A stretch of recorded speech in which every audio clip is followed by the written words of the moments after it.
For the tale that we have just told is of death and doom within the walls of somewhere unfamiliar and strange. Indeed, it is within our own walls that we may feel abandoned, small, and eventually dead. The Tomb of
Hello.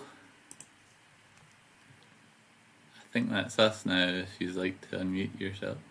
Oh, I'm unmuted. Hello.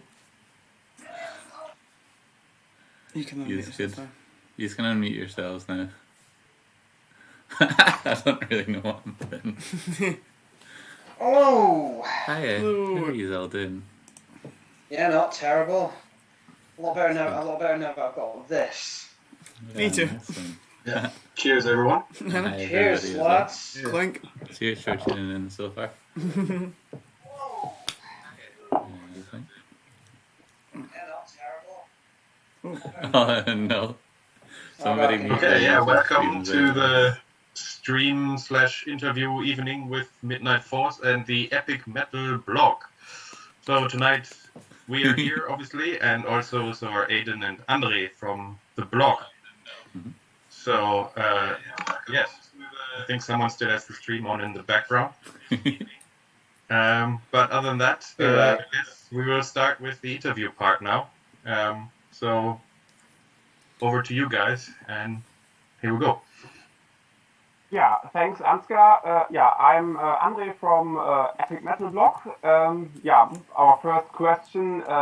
Today the focus is obviously on your great concert in Hamburg. Two questions. How did you experience that gig, and did you see much of the festival that weekend?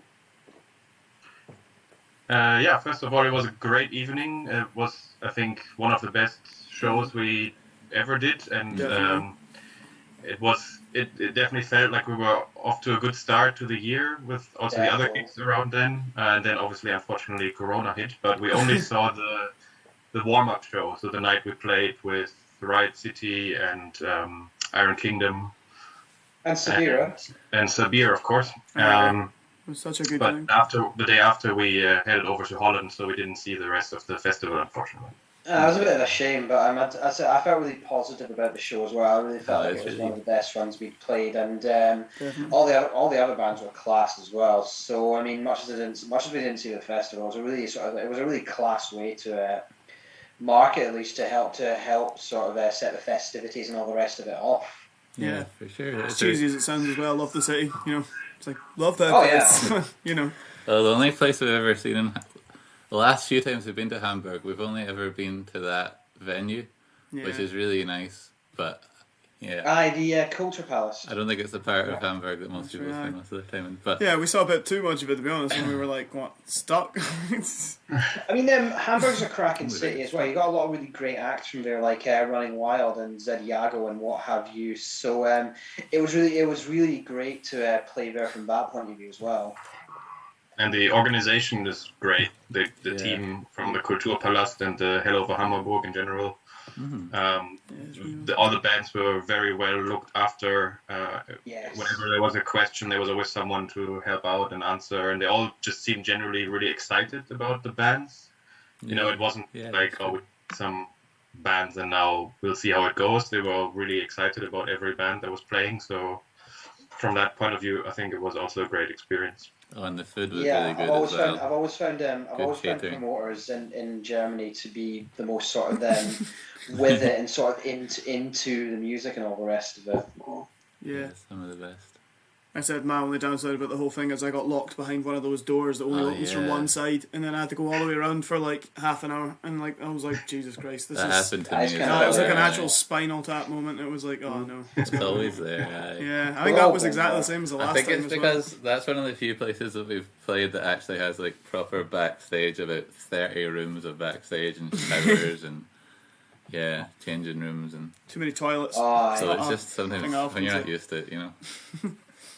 Yeah. Okay.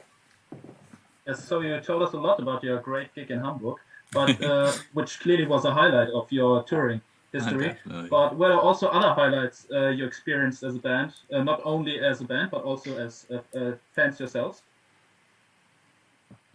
Well, of course, on that same tour was the Oberhausen gig the day before, and that was really good as well.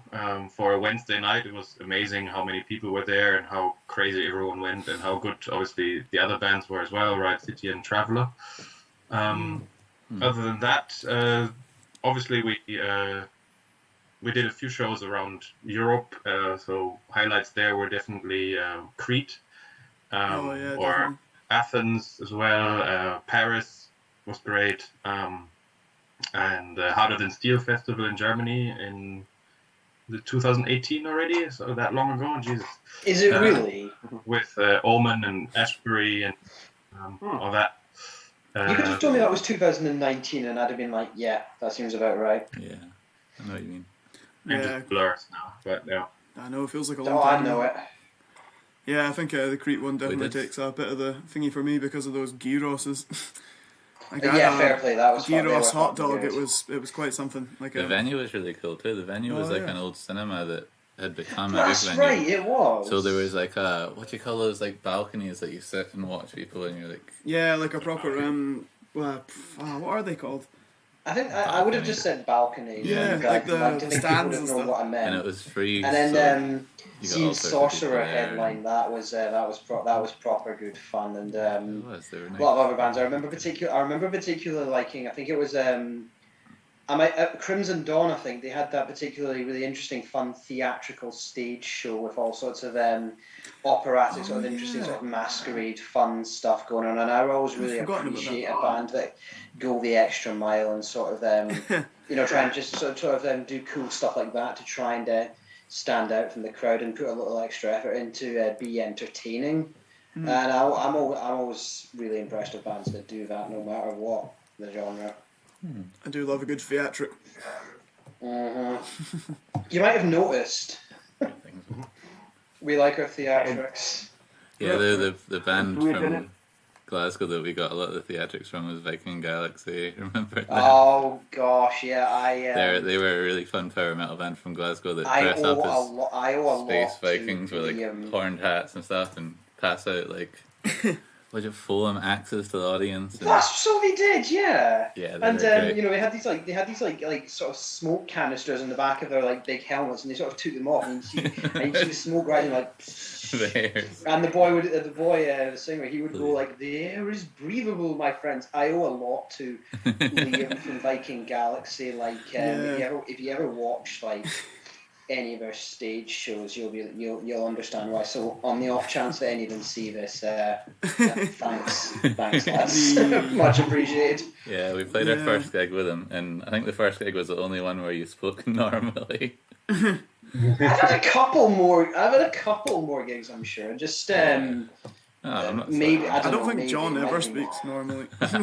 Well, that is, I'll give you that. I was It does. I'm kidding. Kids are alright. But I was going to say is that the Paris one was funny to me because Paris is such a huge big city, but the place we played in was really small and like, kind of a funny, nice little kind of welcoming-y pub sort of vibe to it. And I'm like, it's not what you expect from like the city centre of a huge, gigantic, big metropolis. So, with the most generic name. What was the name of that pub again? Le Club. Le Club. Jeez, oh man. Yeah, fun fact about that gig. The big whacking great pink scarf that I'm wearing in the video, I got it off the singer of this band we played with called Dark Revenges. I was just like, "Hey, I like your scarf," and she was basically nice. like, "Yeah, cool, you can have it." I was like, "Okay." Yeah, lovely Thanks. club. Awesome. Yeah, it's a shame we haven't played more gigs in France, but Oh, tell me about it. Love France. Marseille was great as well, of course. Definitely, aye. Southern Troopers Festival in That Marseille. was terrific. Great Yeah. highlight as well. Praying Mantis. Still feel super bad about the fact that the person at the door did one of those, like the sideways stubble kisses that French people greet people with, and me being Yes. a total, Northerner was just like, it's like, it was, Physical contact. yeah, it was like, it was quite embarrassing. So, Cultural change. You- it was. I thought you were a man of culture. Yeah, that's Oh, me. know. Representing the coldness of weird Scottish people. Praying Mantis put on an absolute belter of a show that night as well, and there was an opening band called Electric Shock, who I remember being really, really impressed with. They were really dynamic, and they were thoroughly entertaining. Just a group of natural entertainers. I still have the glass, the big plastic glass from that night, and still got it. Yeah, we've all still got ours. Yeah. But we have like 5 of them, so we don't actually need to like buy Yeah, any other we- cutlery. We went, I know it's great. You can get so much Yeah. mileage out of we went a bit just overboard, it must be said. Aye. one glass. It's like when you got to keep it true and you still have that keep it true cup for the next like 5 years. I mean, I've still got it probably forever. You know what I mean, So the sports Just stops direct you having mugs to that just think sort of of it. appear in your cupboard. Yeah, yeah. I know exactly the one. Okay, Yeah. maybe we shall move on to the next question. Yes. Okay, sorry. The extent. Okay. Yeah.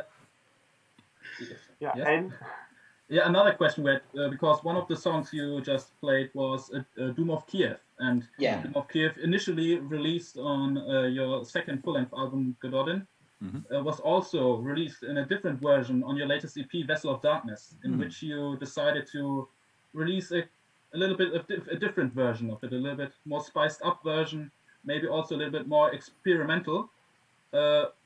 Could you imagine putting such versions on your future albums as well, or are you in general planning to experiment a little bit more with your songs on your full-length albums? It's nice that we're getting a certain level of mileage out of Doom of Kiev to start off with. So maybe not try and like get too. I'm glad people like it enough that we were able to do that. So we'll just have to see how it goes in that regard. Well, that one. We sort of did an acoustic-y version of Phantom Sea, so maybe something like that. So maybe if Brendan achieves his sort of general ideas, something like that. Oh yeah, I do actually. We do have a lot of I like doing alternative versions of songs I've already done. So yeah, we'll definitely do a reggae version. Nah, maybe not. Reggae. Yeah. Yeah, you're banned. I was playing about with like a goth version of Scarlet Citadel where it's all. That doesn't surprise Yeah, like me. sorry, 80s. I thought that would be keyboard quite stuff. fun, and I mean, yeah, and there'll be lots of different acoustic versions because, yeah, we play a lot of folk music together, so we tend to like play around with different versions. But Doom of Kiev in particular, the reason, like the difference is that it's slower mostly because I think it was slower, and then we went to record it. I don't know why, but when we recorded it for the album, we recorded it at like 1.5 times the speed, and we're just like, let's just do it like that then. But I did quite like the slower version as well, so it's just like, Yeah. this is a demo that's, usually our demos aren't different enough that they're worth putting out, but I was like, this is probably worth, you know what I mean, this will be interesting enough, and I like this enough this way as well. Sure. Also, I did kind of want an excuse to do that old East Slavonic sort of stuff at the start of it, to do a big choir. Of course. So, you know, I mean, I'm not the best singer, but if you do like 50 different layers and nobody can tell, I mean, you can all tell, but I mean, good. I'm not shy about it at least. Beep up. You are good. I was thinking you could probably lend your vocals quite well to some gothic version of the 80s Sky. We'll see what happens. But yeah, If anybody's ever heard that most mysterious song on the internet, the one where like Yeah, nobody knows like what it is, I think they did narrow it down to like being recorded or played on a radio station in Germany. At some point, the guy singing that sounds exactly like you, Brendan. I remember you telling me that. Yeah, That's a cracker. Most mysterious song on the off chance that somebody might solve that by it being mentioned here. Then Yeah, it's I think. Yeah, I was going to say on the subject of alternative versions of songs that it's also that we, not so much that we change style so often, but we have a slightly different style now than we did maybe a couple of years ago. So it's always interesting to, you know, sound maybe if we played the song now, what it would sound like you know, what would it do differently. So it's I like hearing the songs different, so the genre. recording songs for that reason as well. Yeah. It'd be interesting to do it in a style like what if we'd written it like round about the time we'd written songs like Lost in Time or you know, the eponymous Midnight Force. It might be even more dynamic and sort of like plodding, marching along kind of thing still. Sure. I don't want to say plodding along because that sounds like I'm like insulting our own music, but I think we're allowed to you know, insult it's sort of ourselves. like really to insult our own music. it's an even slower pace, I should have said. Yeah, we've been thinking about recording some of the EP stuff just for ourselves to see how it sounds and things, but that'd be cool. we don't know how to play Lost in Time anymore, so it's like we couldn't do the whole thing because It has been lost in time, it has literally. been Lost in Time. Like, it was We the have not first time played we were the song in like 5 years, so. Yeah, We called it we called it turn back time, and then somebody made a but- joke about Cher. We'd have to. I mean, to be fair, Cher is iconic, so whatever. It's a beast of a song. Anyway, on with you guys. Yeah. Next. Here we go. Someone in the comment section also suggested that you should make an EP full of reinvented versions. Yeah. I'm all Yeah, for that. absolutely. I think we've actually had general ideas like that in the pipeline for a while, because as Brendan and Pete quite rightly pointed out, we do like to sort of muck around with the material we've written, because we're all into sort of different interesting genres of music. Like, you know, we like our sort of old school metal, but we also like fun, silly stuff like, you know, power ballads and folk music and all the rest of that. Anybody that's ever been at an after gig thing in the presence of Pete knows that he has a tendency, if there's a piano about, he'll play some like power ballad version of like one of our songs, or like one of the bands we're playing with or whatever. Like I have this distinct memory up in Aberdeen, I think it was, where you played like a piano ballad version of Black Widow by Toledo Steel, and Not what I do. people got really into that. So I mean, if we do an alternative version, like we could just have Pete at a piano, like just doing that, and like. Don't worry, they're exaggerating. Just like Bill Clinton, I can assure you, I have never ever played a power ballad drunk on a piano. So moving on. No, you did. That's the point of being drunk. All right, moving on. So I don't time for me to just say that. That's good.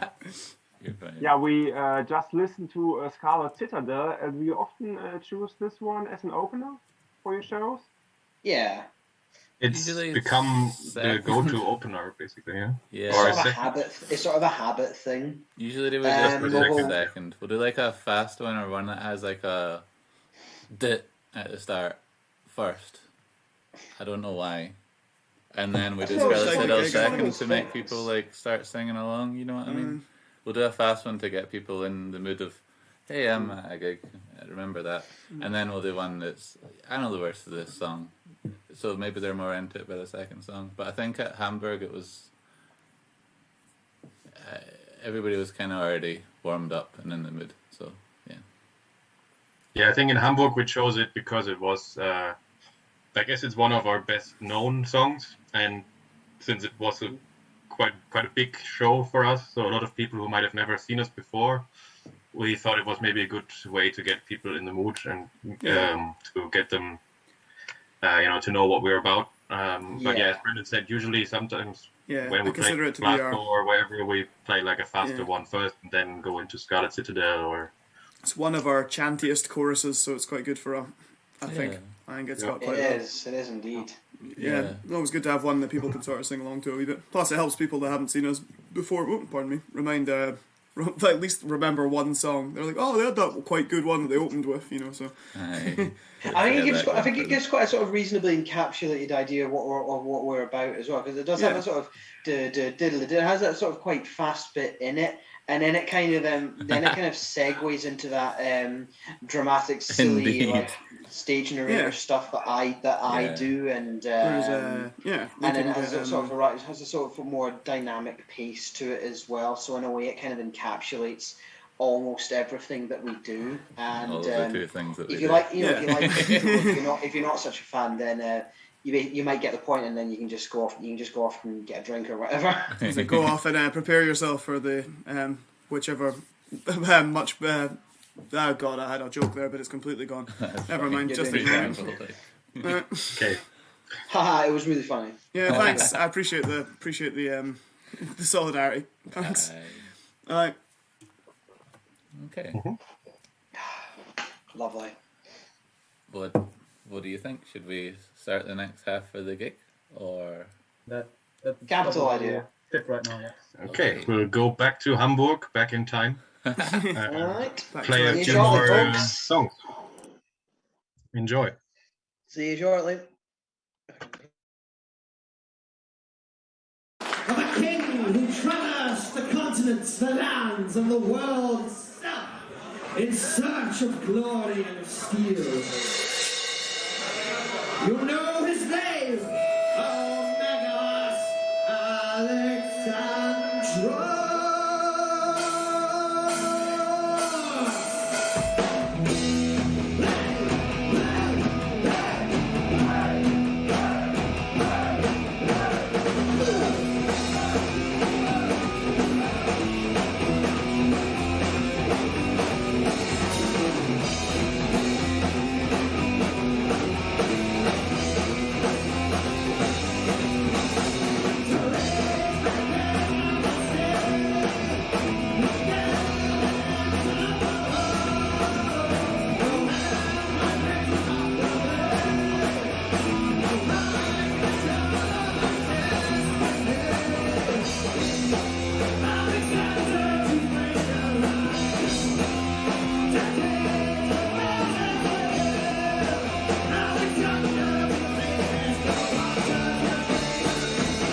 There is only darkness and evil.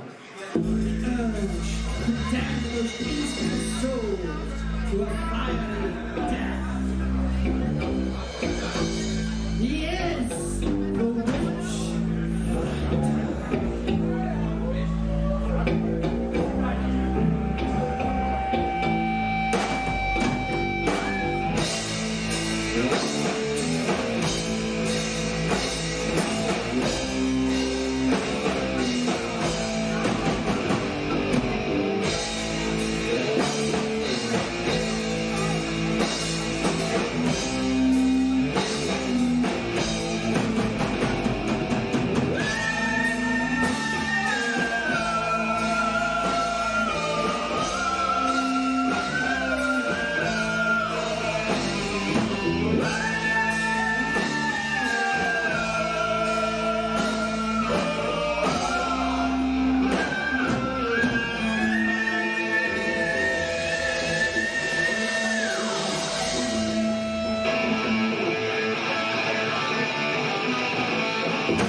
Oh, some blades will be used.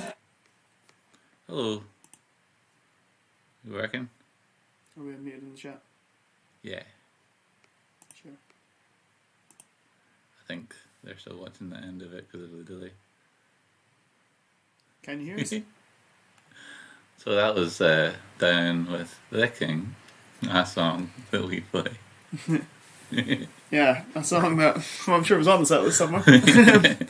Not like you're wrong. Yeah, sure.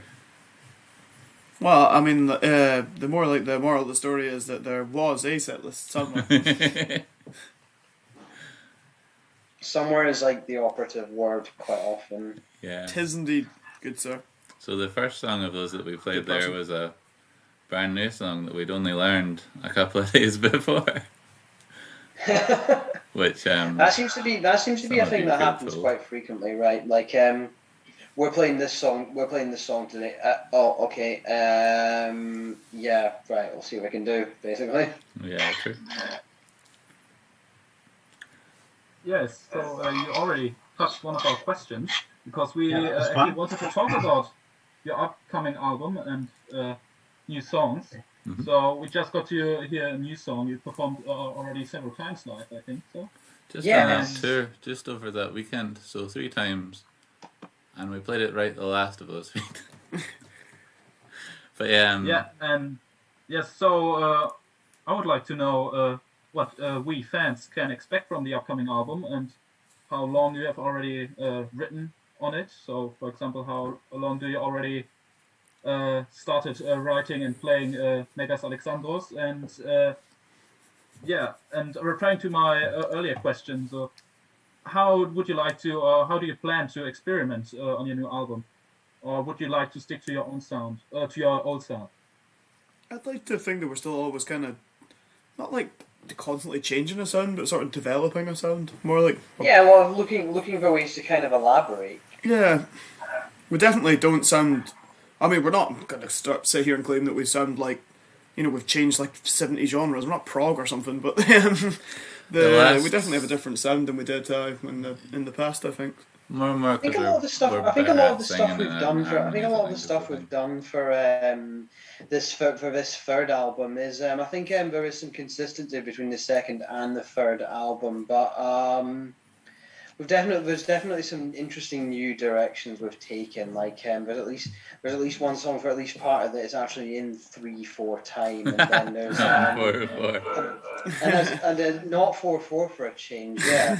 Not 5/4 yet. We're not quite on the same level as Rush, unfortunately. But, I think there has been a bit of sort of deviation from what we've done the last time in there. True. I think it's been such a long time since I've properly played this stuff that I'm having to think of my feet a bit here. I know, it's a nightmare. The next one will be different, just also because it will be written differently than the previous ones. That's it.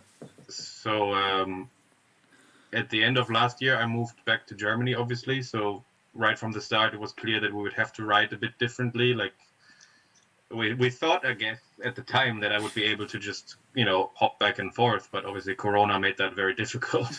Yes, it did. Over the last year, we have been able to send like song ideas and forth, like either written out as tabs or notes or recorded on the phone or whatever. So I think from that point of view, it will be a bit different. Hopefully, once we can meet again, we can then go over all these ideas and make them more like how we used to write, which was more like jamming in the rehearsal room. Obviously, we always had the system that someone brings an idea and then we sort of work with that. So I guess it won't be completely different because it will be still an idea that was out there and then we can finally all play it together. But I think we all had to work out the songs a bit more on our own before we could then, send them on to the others. So I don't think the songwriting itself, like the sound, will be that different, but I think the approach was a bit different. So I'm also interested to see what comes out of it, to be honest. I have no idea what it will sound like in the end, but we have a few song ideas kicking around. Especially Brendan was very active songwriting wise last year. Yeah, we've written enough songs for the next album. It's just a matter of actually playing them together.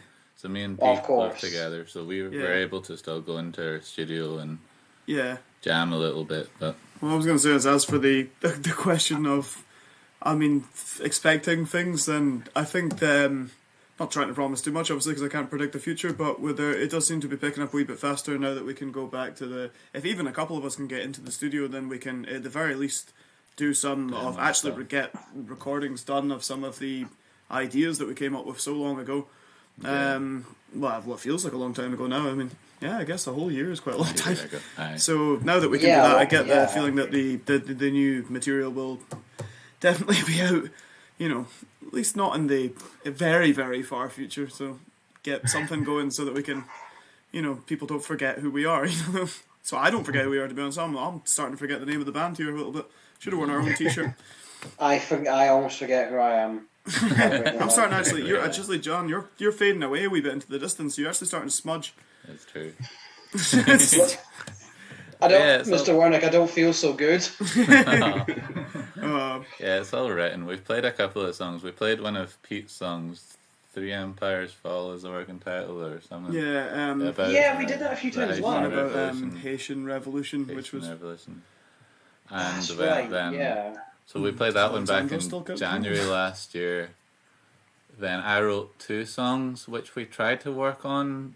We Paul from Liverless, really lovely guy, but they lent us their studio for a couple of days before that tour. They did. The problem was that it only had one vocal mic in it, and so we couldn't really practice our harmonies. So we only really managed to practice Alexandros. So we had those 2 songs. So there's only 2 of them we've played.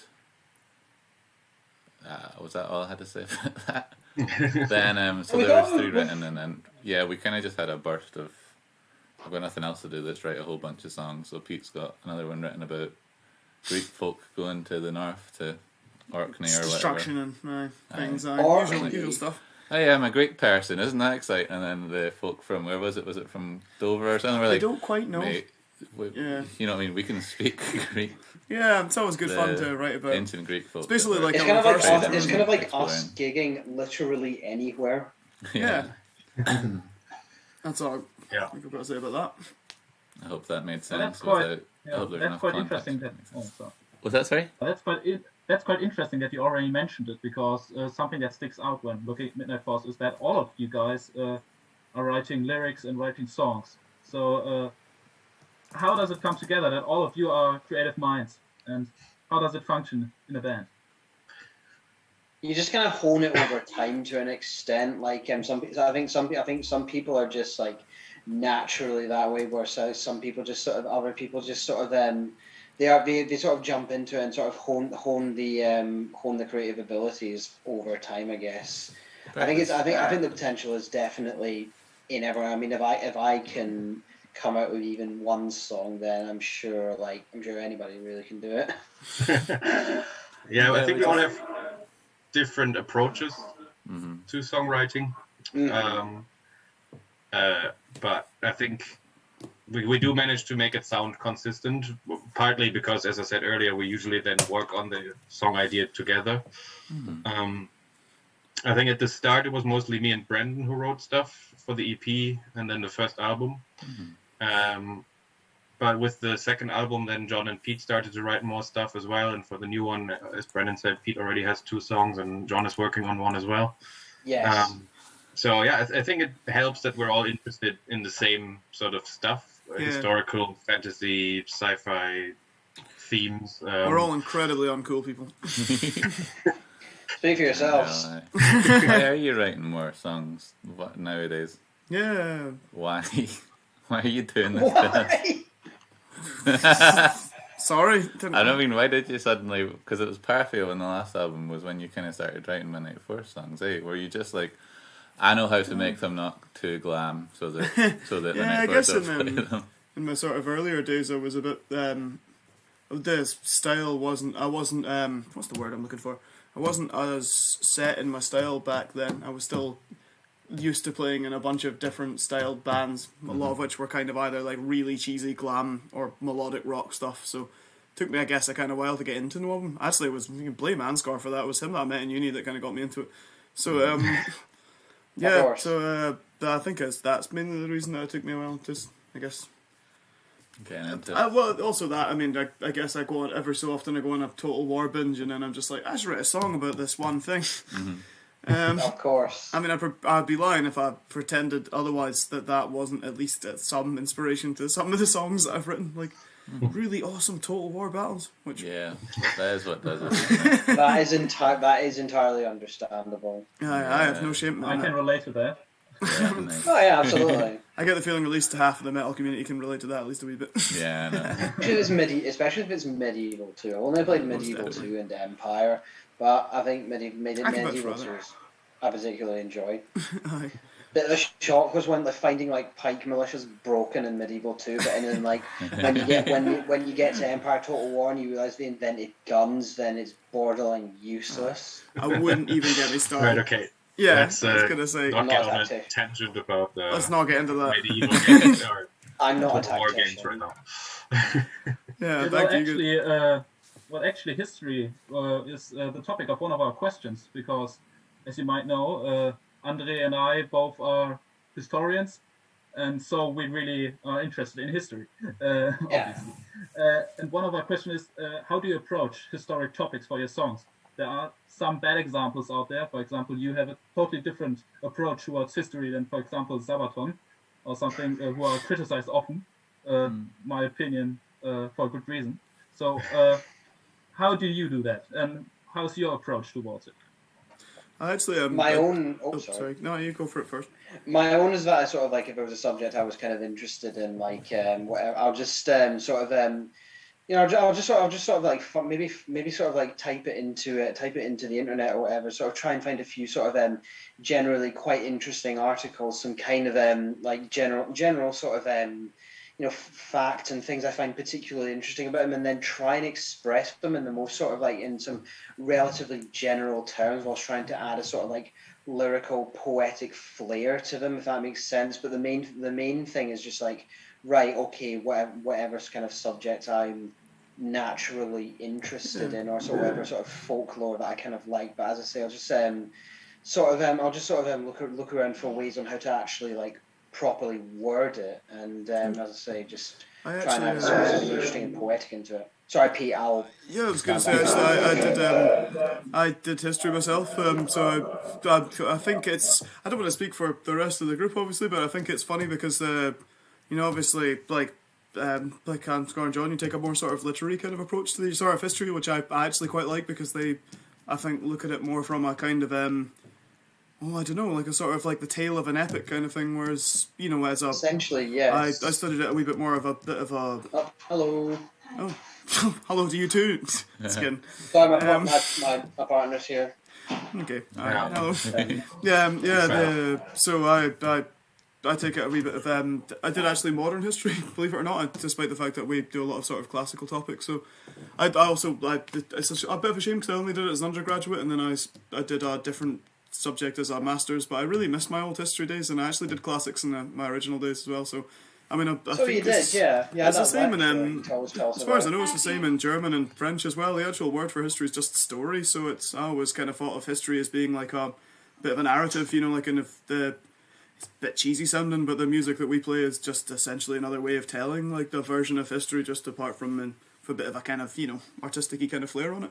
You did modern history. You did modern material history. Yeah, okay, I did material history. So when you're talking about history as a story, it's I bought some wool today. It was, you know what I mean? Yeah, very good. I always get because the type of material history that I did was actually quite technical, so I always get this. You know, they're always like, oh, who was King of Scotland in like 1000s? Like, I don't know, but I can tell you an awful lot about how, you know, the importation of like Dutch cotton helped change the Industrial Revolution, which doesn't make for quite as exciting a topic. But you'd be surprised. Well, to anyone except for me, you know, unless you want into some boring 2-hour podcasts, but like Mark Corrigan or something. Yeah, but Ansgar, you've always been interested in kind of that sort of stuff. You did the sort of big epics and stuff.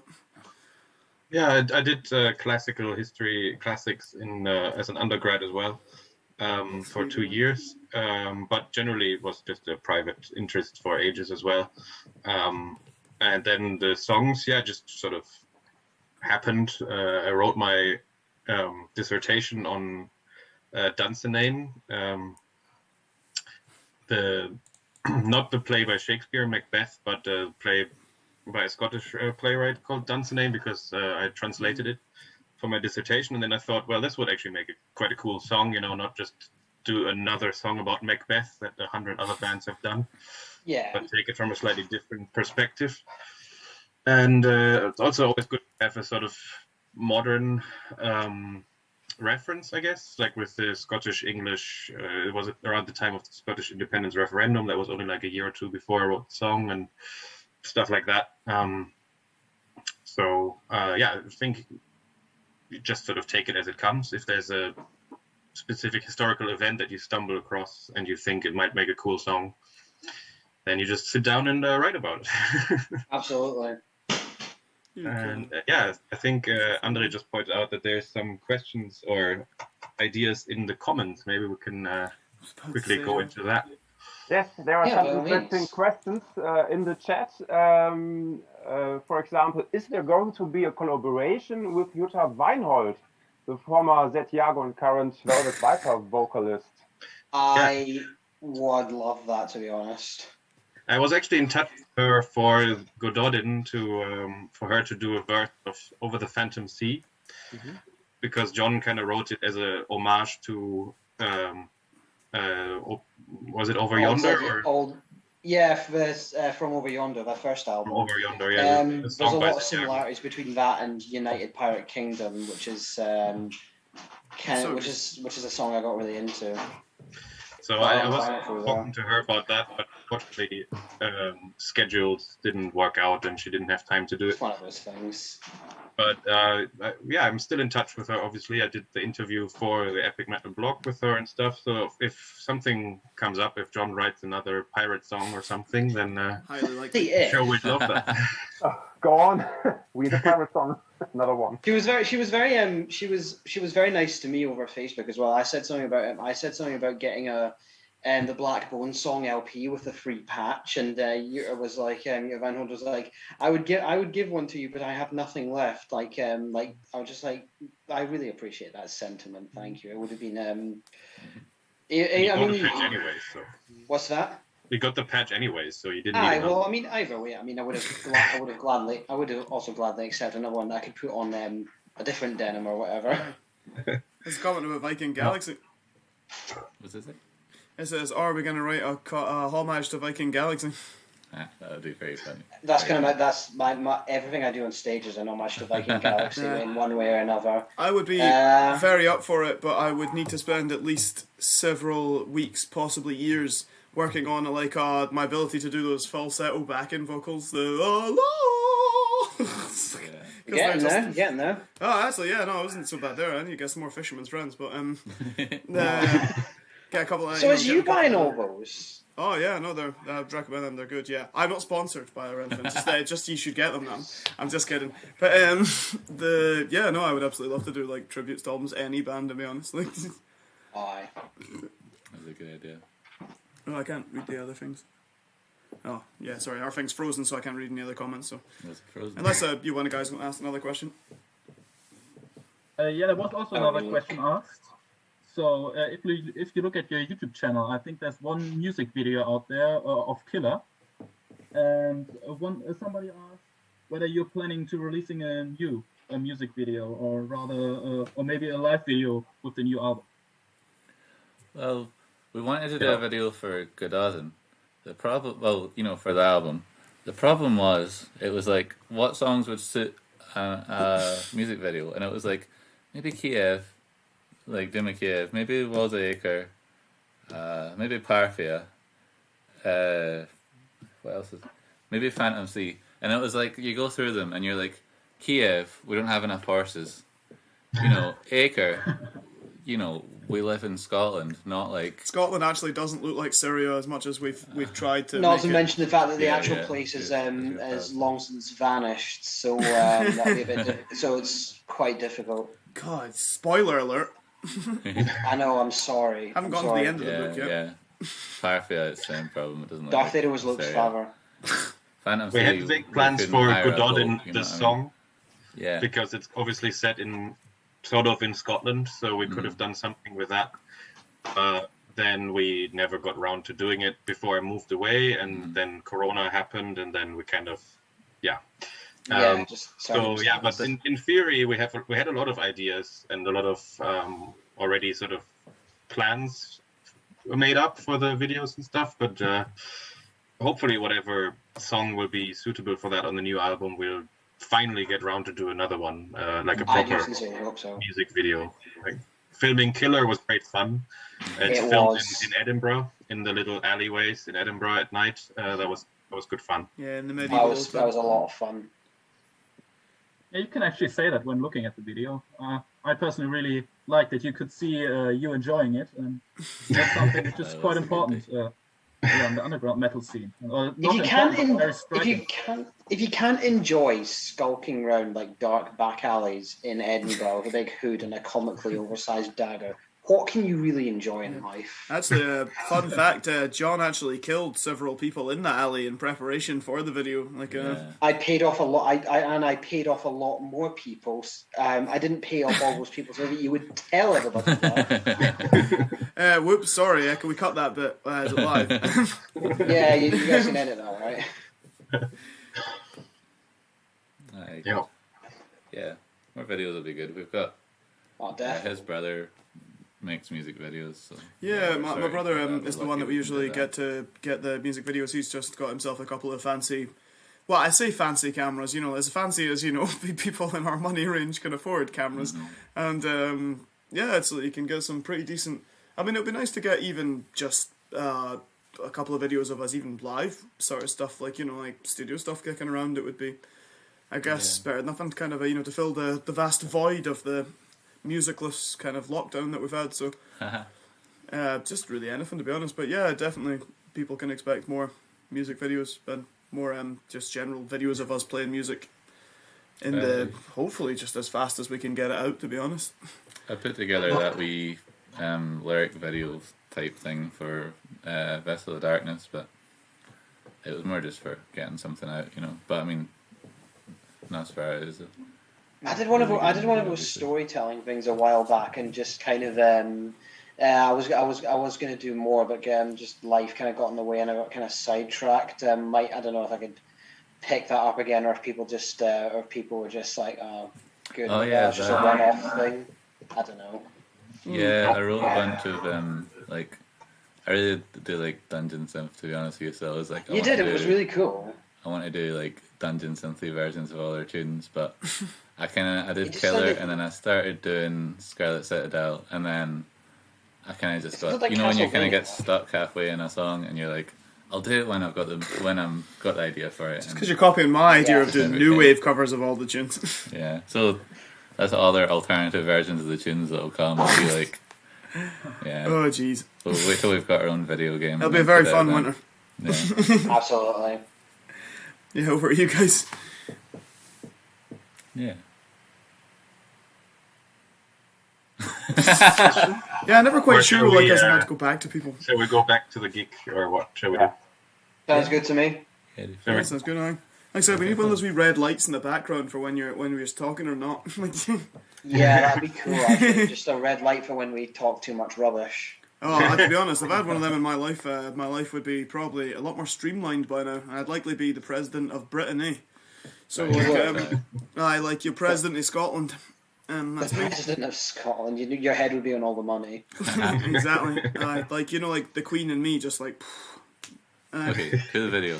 Anyway. See you in a bit. Bye now.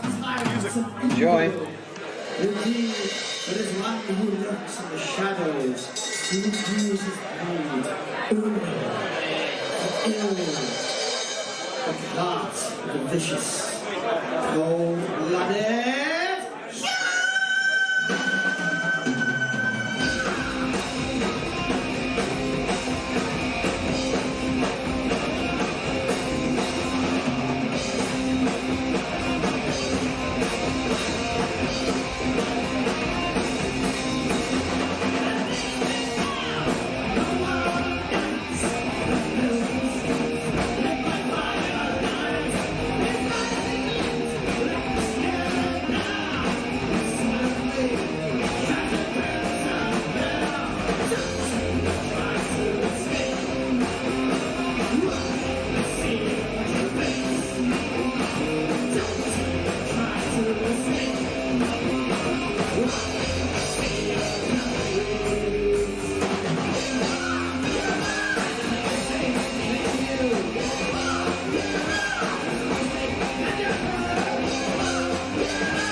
now.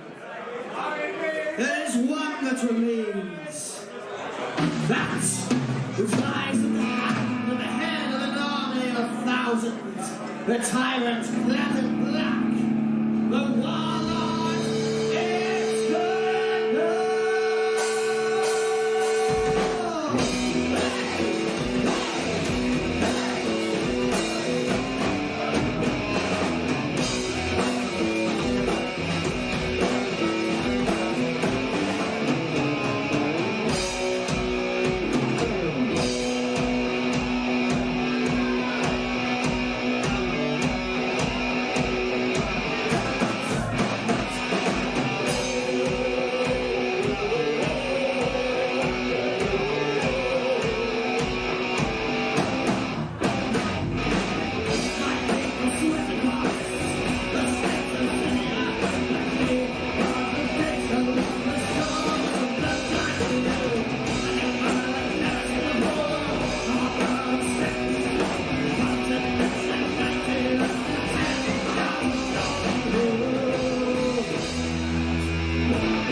So that was our gig. Hello. So that was our gig. That's how that went. Oh, John is gone. John's away. That's rhymes. reasonable. True. Yeah, that was a fun Your show. vocalist. I know. I can. No, not really. That disappears sometimes. Yeah. Typical singer. Yeah, it was a good fun gig. It's odd seeing it in the, the future, I guess. Mm-hmm. Feels like a lifetime ago now, I guess. It's almost like a bit of a nerve-wracking thing seeing the crowds again. You're just like, ooh. Is that safe? I know. Yeah, no way.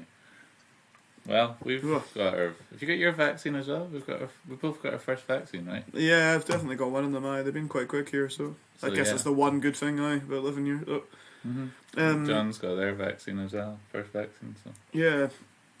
So I really hope hope on the horizon. And here they're saying that maybe there'll be live music again from July, but God only knows if that's true. The government here just talks, rubbish. So that they For sure. it's not exactly that trustworthy. Mm-hmm. No, we'll see. So we just continue without John then, because they're kind of not here for the minute. Yeah, that's good. I can do a pretty good impression of them. Hello, oh, John. Hello. Okay, I'm not going to do that. Let's crack on. Yeah. Hi. You guys got any other questions? Yeah. Nice. Let's start. without John. Okay.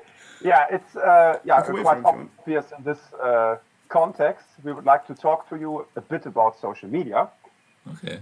First question, how important is social media for you as an underground metal band? And the second question, do you generally and personally enjoy being active on platforms like Facebook, Instagram, or YouTube?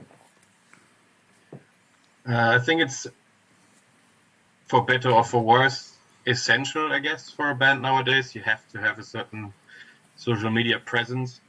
Oh, aye. We're definitely not that active on it as we should be, maybe, but we do try and at least regularly post something to keep the sort of interaction with the fans going, especially now without, like, usually the best thing was that you could announce another gig, that is like a big thing to announce, or another album or something. That obviously isn't happening now. So it's a bit, you kind of just sort of post something for the sake of keeping in touch with people. To bring that to Twitter.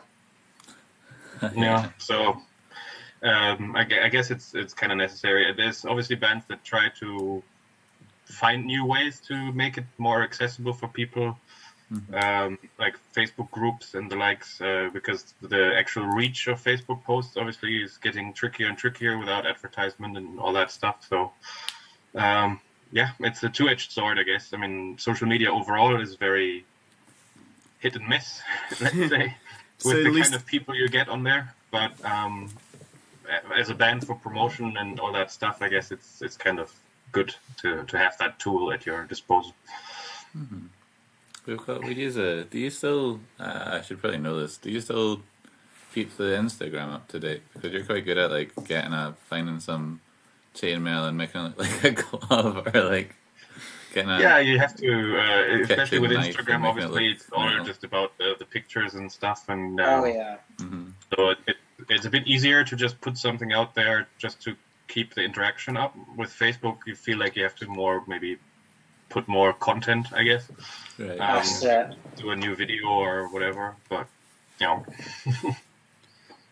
Instagram's about the sort of, I guess, the more instant sort of gratification of scrolling through and seeing like the pictures blown up like that. And if you're a committed user, you can read the captions or whatever. But you don't have to.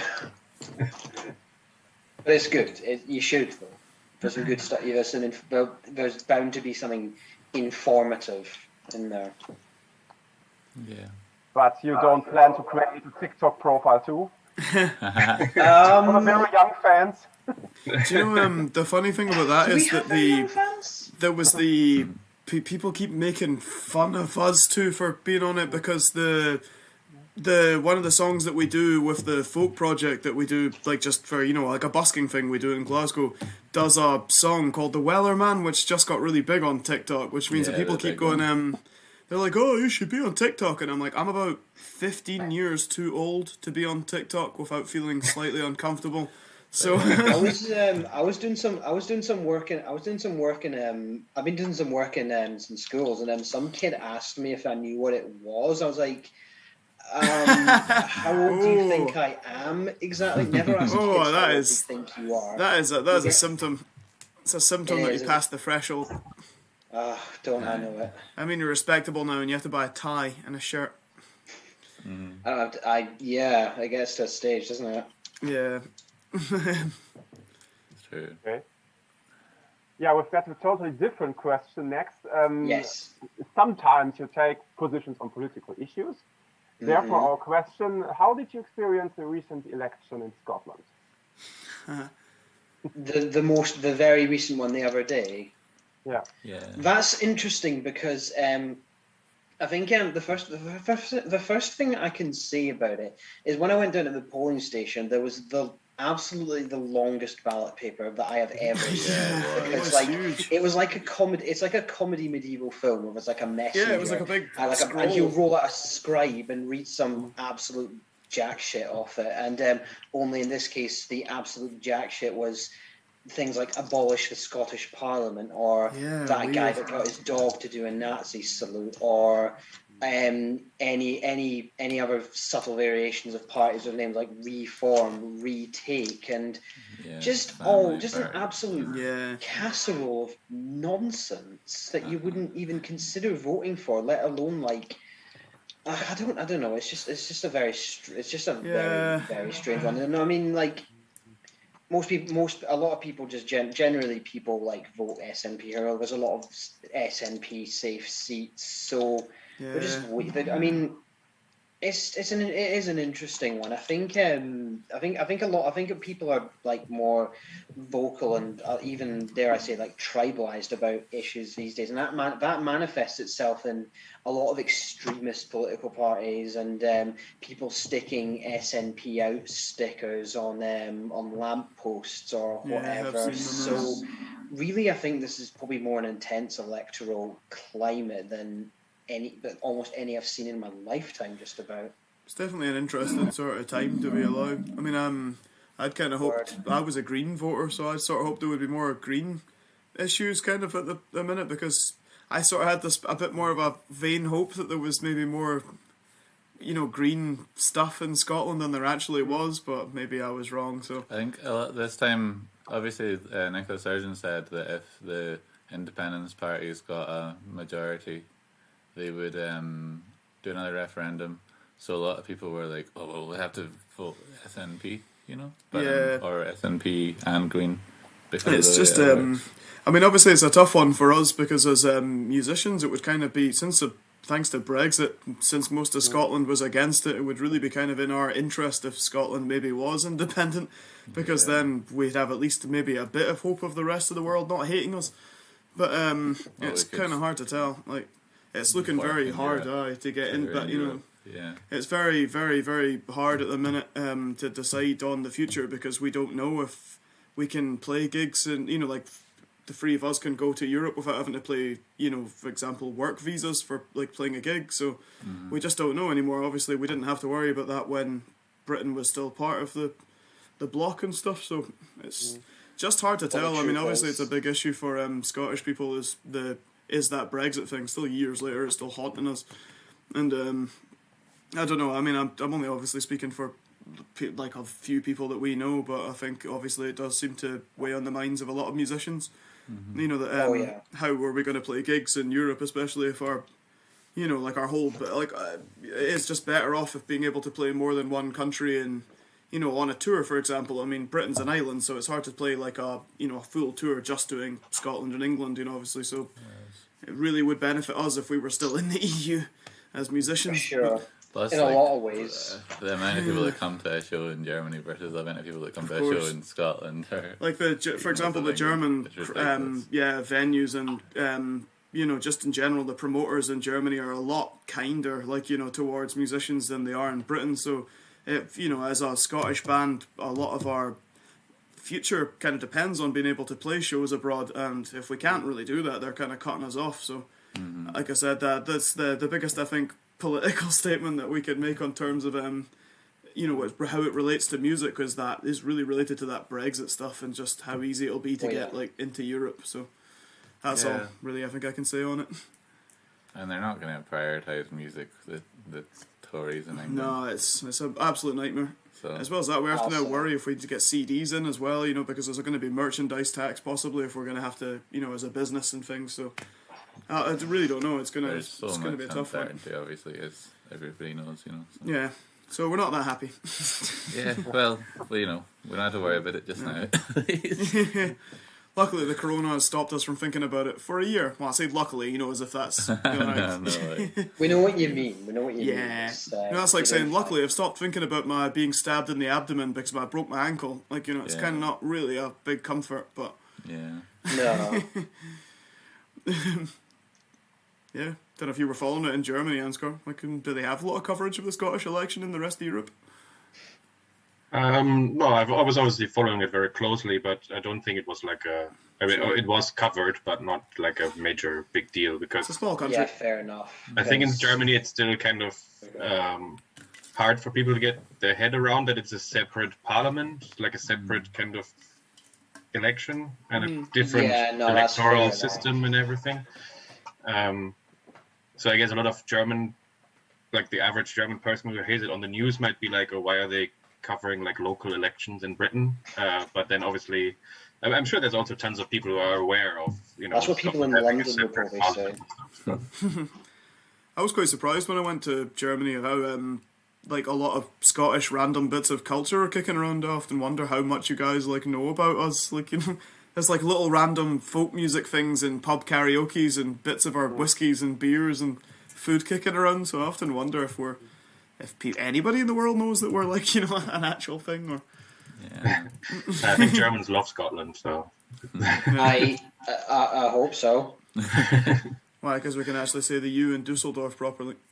Unlike I saw a Scottish pub in Paris called like the Braveheart or something, and it might or might not have served tenants. Oh yeah, do you remember there was a pub in Duisburg that sold tenants, and they considered it to be a foreign, like some sort of foreign curiosity, and I was like, Jesus.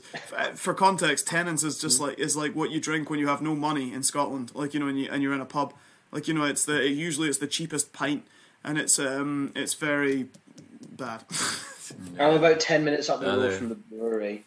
Yeah. The other thing that makes, I think it's Mike. I can't actually read. Oh, okay. Is there a comment again? The other dodgy thing, UK and Scotland wise, is as far as like the MSPs from the members of Parliament for Scotland who got voted in at that election were getting sworn in Edinburgh yesterday. So the UK Home Office, like the immigration control people, decided that would be a good day to try and slyly deport some people. But then Glasgow people weren't very in favour of this, so there was a big, not quite a riot, but a big sort of protest. No, it wasn't violent at all, but there was a big protest about it yesterday, so that was an interesting. Jammed the immigration van in the street and prevented it from leaving, basically, and then...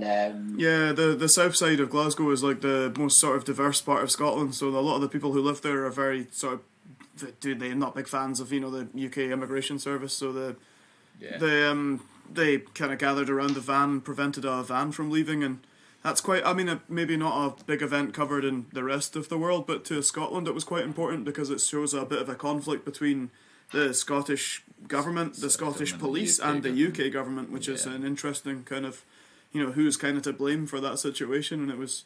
But the important thing was that the police backed down and they let the people go, which is very unusual. Like, usually they do. It certainly is. Yeah, I mean, the UK police are not exactly known for being, very kind, like, most of the time. So it's interesting that that's what they did. So that's, I guess, as it really points out, was quite an interesting event that happened yesterday. Glasgow has quite a long history of being a bit of a defiant place, so it's interesting to see what the future will hold for sure. Thanks, Brian. Tenants is the worst, which is also Tenants being the worst is also an example of Scottish defiance, because That's the real somehow we all takeaway. still drink it, even though it's literally the worst beer. Well, I'm drinking this beer here that's called, I believe, Stella Artois. Like, it's very exciting. True. I'm just kidding. Anyway, moving on. Yeah, so now we were talking about current political events, so let us now move to current music. Sure. So what are your favorite releases from this year, and are there any records that you are looking forward to?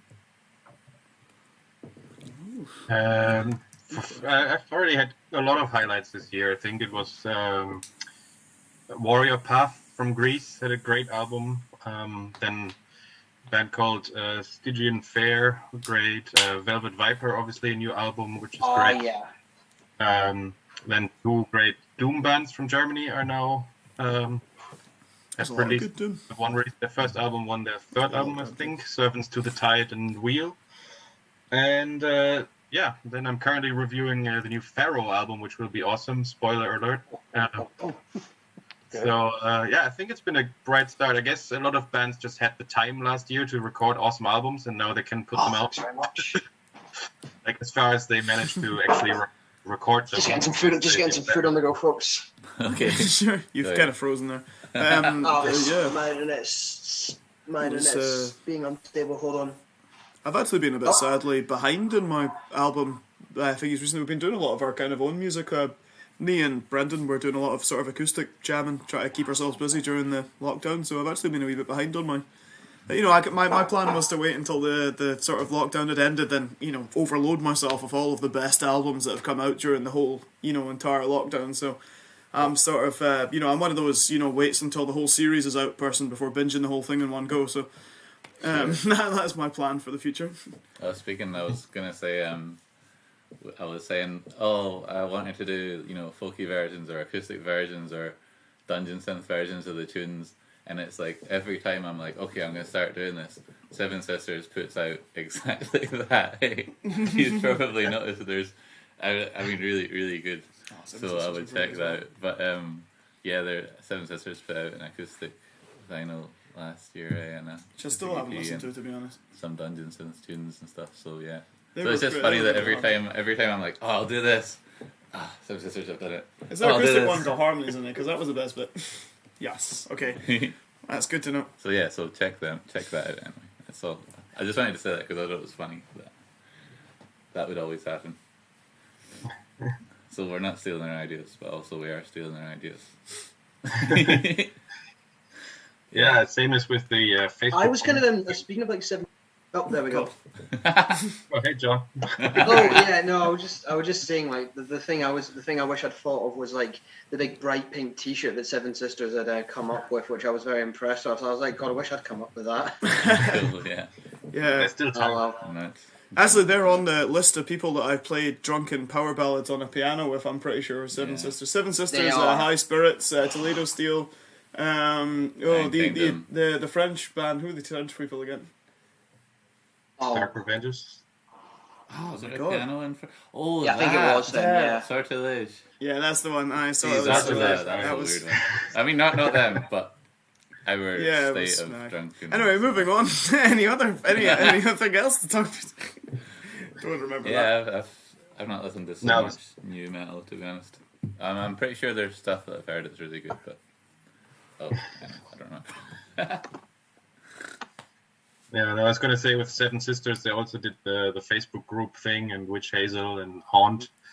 So it seems like a good idea. It just now it feels a bit like jumping on the bandwagon, you know, like a few bands have done it. If every band does it now, everyone will have like 100 Facebook groups and no one will see any posts anymore. So we'll have the same situation as before. That's true. So it would be Yeah, kind well. of counterproductive in that sense. It's one of those things you can't. I suppose it's gotten to a stage where like you can't really win this one. Okay, talking about Seven Sisters and Witch Hazel. So the UK has a great scene of new young bands. How do you experience it as a band yourself? Like I said, it's a bit. Sometimes it's a bit tough. It's a shame because there's UK's not the best country for gigs, but there is definitely a lot of really good UK bands.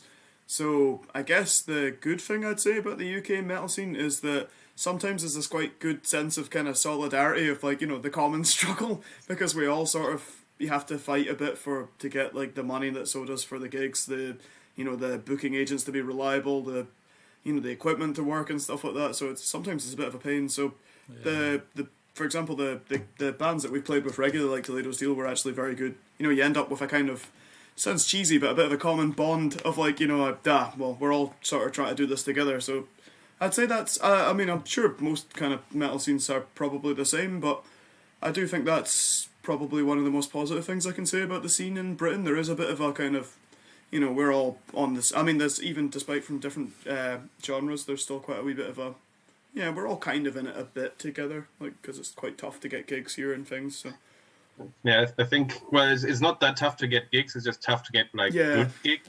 I mean, like, paid. So tough to get paid, tough to get crowds, tough to get transport. Yeah, bands are perfectly willing. Perfectly willing to travel all the way up from like Southampton or London or Lancaster or whatever, Scotland, just to play a gig, even if it's in front of like 20 people. Sure. But it was great to then go to Germany and Belgium with Eliminator and Toledo Steel, because we had played with Toledo Steel tons of times in Scotland, and occasionally England maybe, or Ireland, but yeah, so it was great to finally bring them over to Germany and then have also in Hamburg was a great gig in the Bambi Galore, which is like downstairs from the Kulturpalast. Fantastic.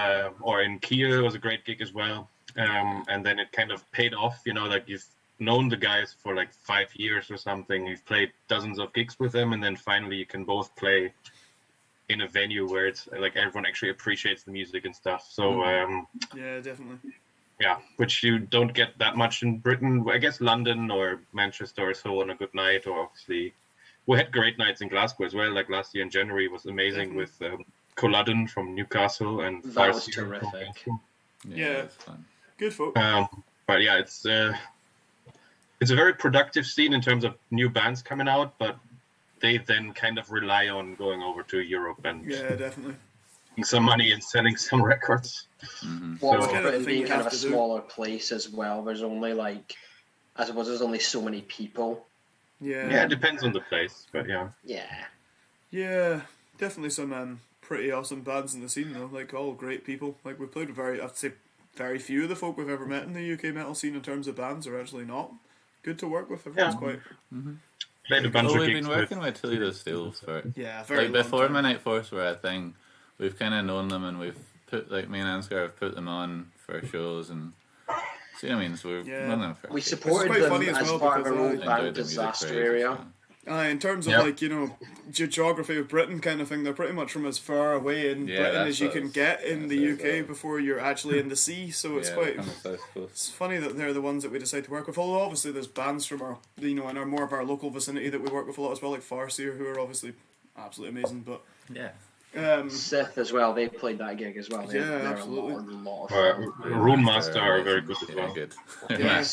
A lot of really good bands from Ireland as well that we've played with stuff. They've played a really series of good gigs in Belfast and Dublin. Yeah, we met good scenes there as well.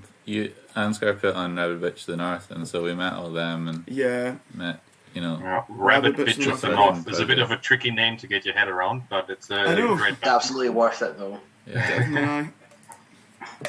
So that, you know, met lots of people, cool people through them, and then putting us on, and James putting us on and stuff. So I think actually there's a certain discrepancy. In Germany you have also obviously some good young bands, but on a country of 82 million or whatever, it's not as many actually that are that active as Witch Hazel, Seven Sisters, Toledo Steel, us to an extent. So it's actually harder in Germany to find like bands to gig with. So it was actually easier to ask Toledo Steel to come over to Germany, you know. But then again, come to Germany and the scene is much bigger. Like the amount of people that come to gigs and the amount of people that go to festivals. As well as the people who buy merch and stuff. Imbalance. Much bigger, right? I don't know. I've never really known why it was. I used to wonder in the past if maybe it was because, well, obviously the UK is kind of like the spiritual home place of metal, kind of where the genre originated. But then, obviously, like countries like Germany and France have just as much of a like sort of history of a metal scene as Britain does. So, like, I mean, especially cities like Hamburg that have like a huge, big, like, history of like, especially like punk and metal and stuff like that. So it's I can't really tell you. I don't know. It's maybe just the country is just a bit more spread out. The UK is a bit more narrow, denser populated, so maybe you get sort of bunches of scenes. Yeah. But I can't really kind of tell you. But there are certainly a lot of I mean, it's not like that Germany lacks in like sort of like lack of young metal bands. There's definitely a lot of pretty awesome ones, but yeah, sort of a bit spread out. You have to kind of travel a lot to get everyone together. Greece is like the perfect combination of both. It's like quite a small country, but you have so many good bands and also so dedicated fans as well. I've never been to a country where metal's so mainstream than Greece. Like like Greece is one of those 3 countries that you go into like corner shops to buy food, and then the metal's playing out of the the radio and stuff, and you're just like, wow, it's great. Or you go to a festival and like everyone is like not just in a sort of random shirt, but in like the most obscure patches and like, really dedicated to what they're doing. Yeah, definitely. Mediterraneans are big metalheads for sure. I'd love to play in Spain and Italy as well. Always kind of. Played in Alicante. We played a couple of gigs in Spain, but I was going to say. Yeah, that's true. I'd almost forgotten about the fact we played in Alicante, to be honest. That was good as well. To be honest, I forgot about it because of the 30-hour journey. Shame. And it's because we played like in a suburb of Alicante as well, so I'm never sure if we can actually... what do you call it? Sign of the Jackal, though, were always telling me, like, the merch... people, like, the merch conversation I had with Sign of the Jackal telling me that Italy has a really good scene in the north as well, so need to get ourselves to Milan or Turin at some point would be pretty awesome. Well, we've rambled a long time. Sorry, any other questions or ideas or whatever? Okay, perhaps another one. Do you actually appreciate it when someone calls your music quirky or cranky in reviews? We get that especially in Germany a lot. Kauzig is obviously very difficult to translate, but quirky, I guess, would be a way of putting it, or sort of the kind of thing that Manila Road and Cyrus Ungol are, like kind of a bit weird. Don't know what they mean. I'm incredibly normal. I know. I like it. Yeah, no, honestly, it means that we can be different without actually being different. Anybody's really description of our music doesn't really bother me at all, to be honest. Nah, me neither. I think at the end of the day, like, if no matter how someone describes the band, I would still, wish to play the music and things. So, I mean, describe away. I'd kind of rather there was a sort of dimension of unusualness and interestingness to it than just doing the same thing as everybody else. Yeah, sure. Try not to have too much pride about these kind of things. Like, after all, we are quite theatric, and some people are into the kind of, I guess, more sort of cheesy element of the theatric, and some people are not. And I don't really hold that against them. It's just whatever your personal preference is. It's whatever works. I mean, when we did Brofest that time at the warm-up show, somebody asked if on the Facebook event page if I was going to be there all weekend. The 2 comments there were one of them said, "Please God, no," and the other one was, "He's welcoming Trillions anytime." Trillions being the rock pub in Newcastle, and I was just like, all right, that just about encapsulates it, I guess. I guess we're the Marmite of bands then. People either like us, hate us, or they don't really care. I mean, yeah. Just checking the old comments here. Fabian says that Tenants is the worst. Understandable. Yeah. Understandable. Have a good day. Aye. John's busy practicing the homage to Viking Galaxy. That is very true. You're getting ripped on the internet, John. That's understandable. Good. Yeah. Of course, that Daniel likes Dungeonson. Well done. Somebody also suggested that you should move to Germany. Yeah, I know. Oh God, that would be the dream, wouldn't it?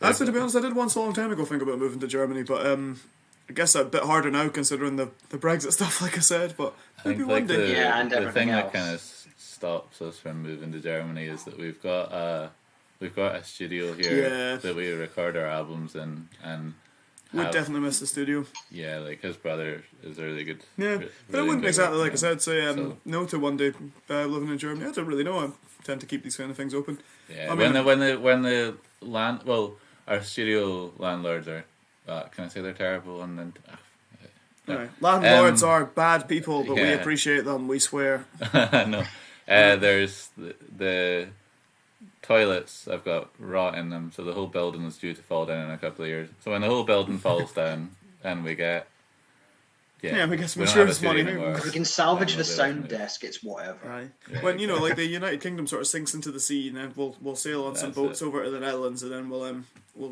actually Scotland will probably be okay because we have some mountains, so maybe we'll go from there. But yeah, I definitely would. So consider it. when Britain floods, we'll go to the Netherlands. I guess they got dams. It'll probably be okay. Yeah, but I definitely need to work on my German. Like my German is appalling, as anyone who's ever seen me speak can attest to. Actually, my English is appalling, so I don't really know how my German would be any better. I did once ask to try and Stranger find things where happen. a cash machine was by asking where the gold was. So, That kind of fits the sort of Midnight Force thing, doesn't it? yeah, Aye. it's a lovely language though. Definitely need to pick Like up it. some up. Yeah. Sure. Yeah. Oh no, my thing's frozen. Okay. You guys. My laptop died. Well, that's good. Well, it's fine. Oh, it's back. Okay. Back alive. It's fine. Okay. It's up to one of you to read the comments, if there's any comments. So. I don't think there's any more There's comments. no new comments now. Very one, we're fine. I mean, I was looking at my computer just to make sure it wasn't going to die on me. Cool. Sure. Well, back to you guys then. Any more questions? So maybe one last question. Sure. What Okay. is your favorite Midnight Force song? Oh, crikey. A good one. I'm going to say Phantom Sea purely because that's You arrogant person. or is it a joke really, or is it? Well, actually, one of the songs Brendan's written for the new album is actually like one of. I feel like it's one of the best ones we've done yet. But I mean, as far as existing songs go, I always really like listening to Gododin because it's got again, it's got a bit of everything and Fair enough. You're going for Well, a good what- one. what one of the epic new ones theatrical is it? that I really like. What's the new one that you like, John? I don't want to spoil it. The one that was going to be the title. I would say that But my I don't know favorite what one one. not to chuck out forever, you know. My favorite one is probably Warlord because Yeah. mostly because almost all of the songs that these bums write involve me I'm playing sorry about that ridiculously one. fast beats, and but in that one it's quite mid-tempo, so I can one stand up, while I play, and two I get to do this really beast in harmony in the middle, which is just like I'm not going to do it because I'm terrible. Frozen but again. the- Hang on. so that would be my favorite one. I think that's the most. Plus, I mean, who doesn't like Highlander? It's just by far the best thing ever. So that would be my favorite one. It's a good movie, like. I would also go with Gododin, I think. There we go. Sorry, I had an internet trub. Internet trauma. I just said I'd also go with Gododin That's a because I surprise. think it's amazingly written, if I may say so, by Brendan. Don't give him a big head.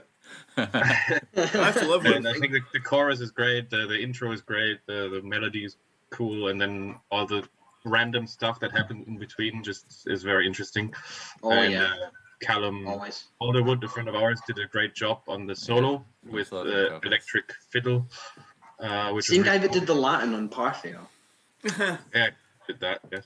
Yeah, So I think Gododin, I would go with Gododin. I'd You- probably same. I do Great actually choice. like Phantom Sea quite a lot as well. That would maybe be my second one. So there you go. Coming John. from There's you, your, that there's means your a lot. arrogance quotient achieved. Coming from you, that means a lot, Pete.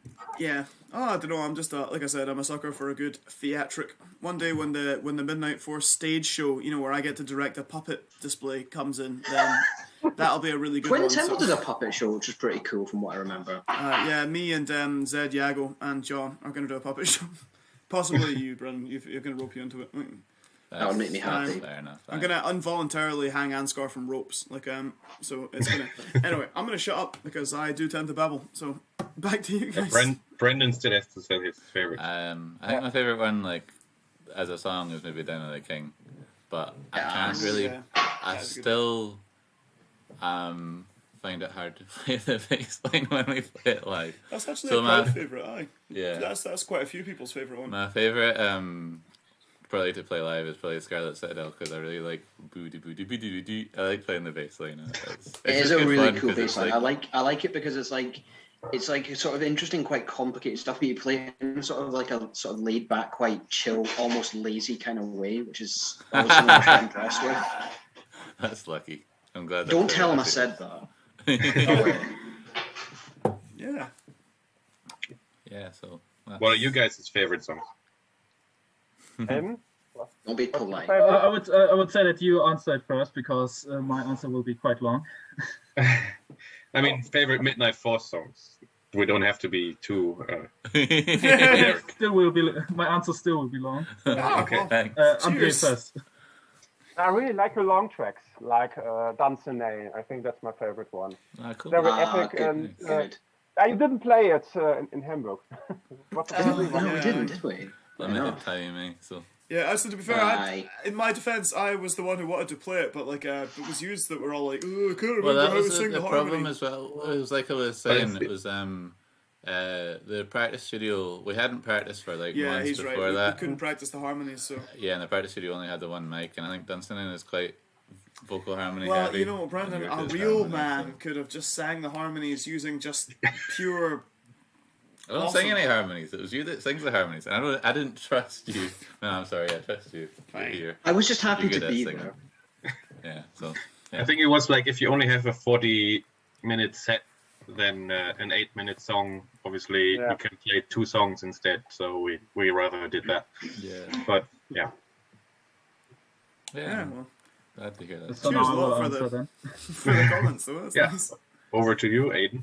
Aidan, go on. Oh, that's so. Firstly, I also love your great epic songs, your long ones. But also, it started off with Killer because I think it was the first song I heard, and I just couldn't get it out of my head. Okay. But then I think relatively fastly it moved on to Witchfinder and Parthia. Parthia, I love Parthia because of the historical concept. It really motivated me to look it up, and it's such an interesting story, and of which so little is known of. So another one of our Medieval 2 songs, I think. Yeah, Rome Total War, I think it was, eh? I could have, probably. No, because it's the Romans and they're all getting shot with arrows and junk. Yeah, that's cool to hear. Actually, believe it or not, I did actually get that one from a legitimate book. It's in oh shit. It's either it's not Tacitus, it's the other guy who gets murdered in Rome. Cicero. It's Cicero wrote about that. Anyway, sorry, continue. Yeah, that's cool. Then lastly, I have to mention In Lindisfarne at Lake. Also because of my dad, so here's a shout out. Oh yeah. Yeah, he and me both went to Northern England and visited Lindisfarne, and it was an amazing trip. And that sounds great. The memories combined with the song really. Memories and tragedy. Very good, very good. Yeah. Yeah, I wouldn't have gotten that opportunity again. I've still never actually been. It's actually because I'm from the place I was born was just south of Edinburgh. It's actually only about maybe a 40 minute drive from where I used to live, Lindisfarne. It's a very peaceful, very beautiful place. It's actually like I said, the area around it's really lovely as well. The whole coastline is just full of historical stuff, like like old brochs and like big stone Iron Age things and like just really cool stuff. There's a million different Iron Age things in Scotland. Definitely recommend it. Oh yeah. Very windy. Yeah, but cheers for the thingies. Lindisfarne's an unusual one. I'm interested that anybody says that because that's we keep that one usually as a bit of a reserve one because it's kind of the mid-tempo one. So it's like it's not quite a ballad. It's not quite a enthusiastic one. So we often don't include it. But I do quite like that one whenever we play it. It's got a really good chorus to it.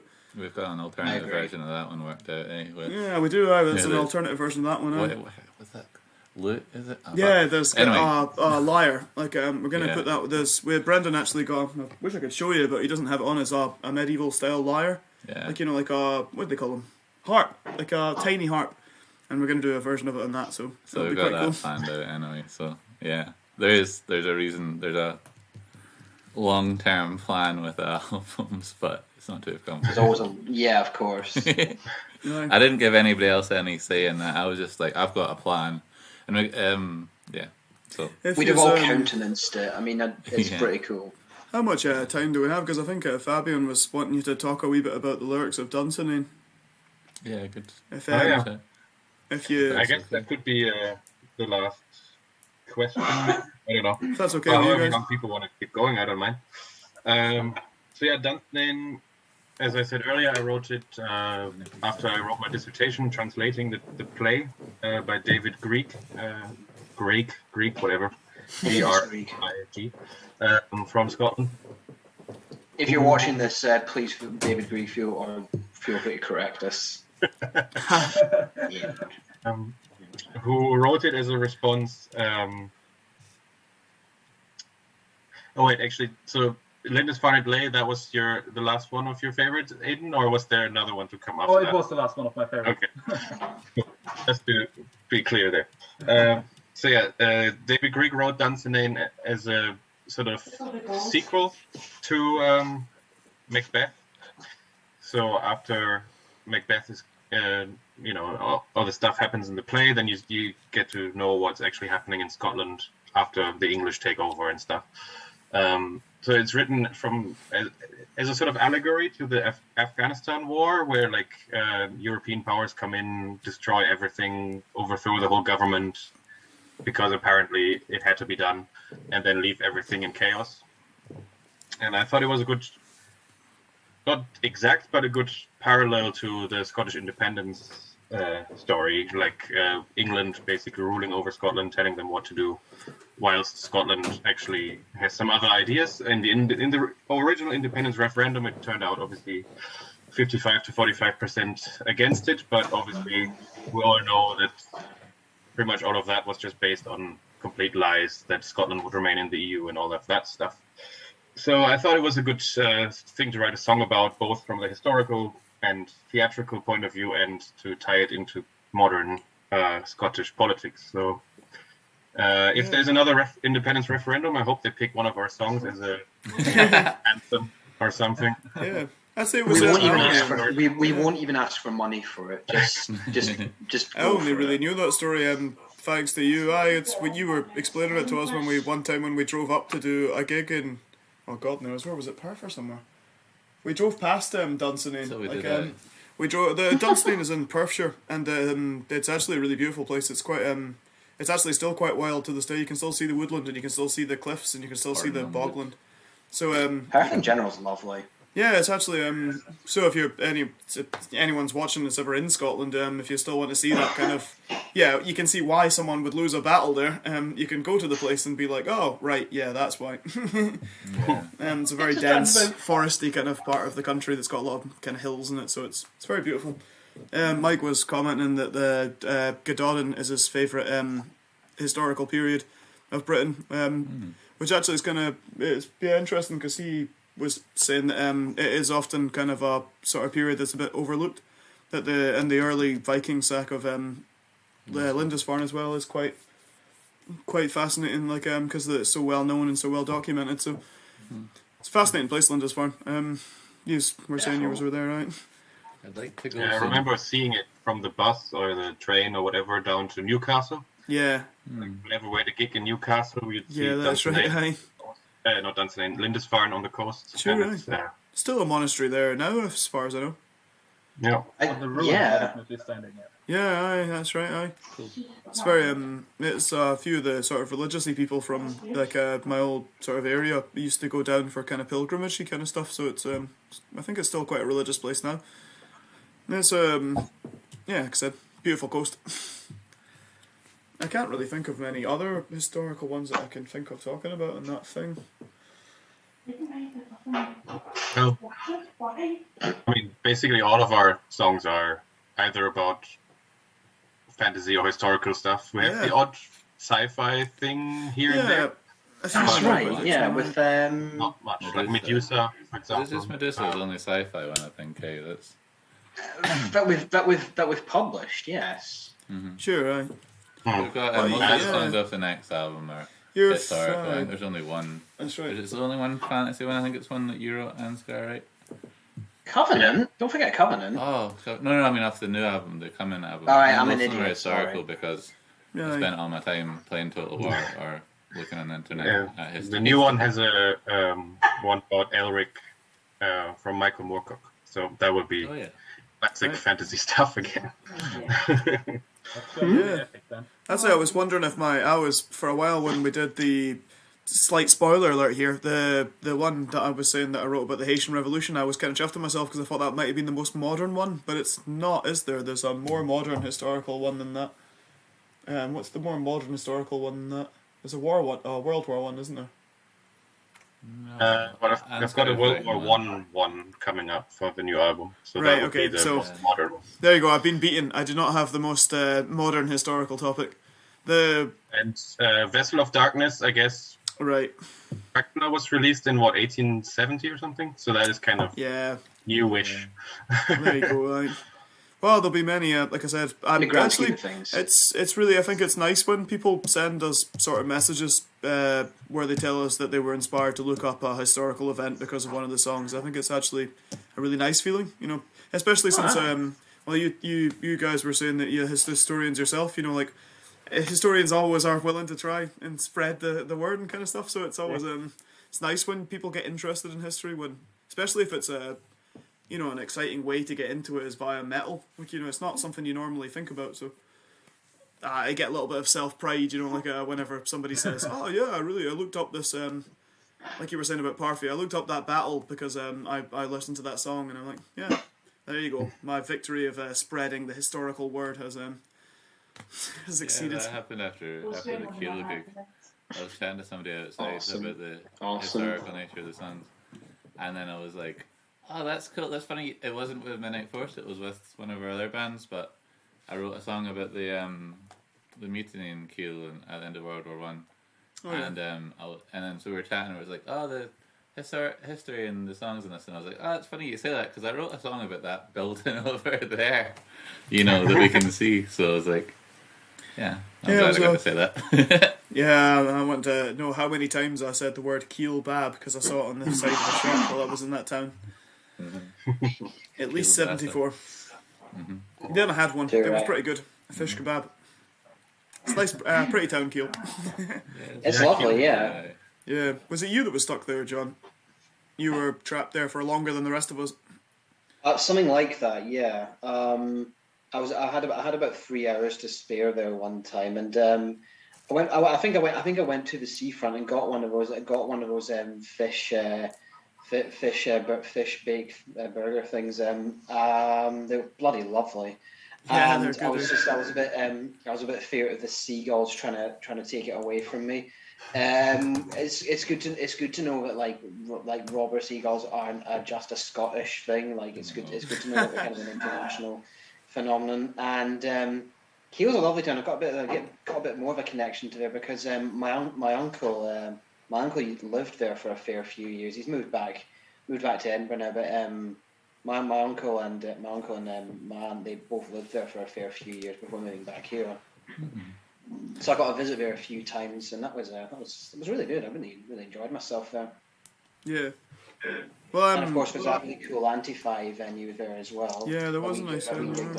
The last thing I'll say about the history ones is that my hope for the future of the writing was that we could have done some sort of tours around Europe, and I would see some more, ancient sites in Germany or in France or in, anywhere that would kind of inspire me to write some more songs about history that I don't know about, because we get taught a lot of Scottish history and a lot of British history, a lot of and we have a bit of personal interest in kind of Celtic history, but I'd love to write a song about like some sort of Neolithic German stuff or Neolithic like Italian stuff would be really good as well. So hopefully in the future we'll get some like really unknown history topics out on the go, and it'll be. We saw a lot of really cool stuff in Serbia that made me think like a lot of more stuff about maybe Balkan. Like Slavic history would be really exciting. It'd be really good as well. There's a lot of really good sort of Slavic sort of folk tales and stuff like that.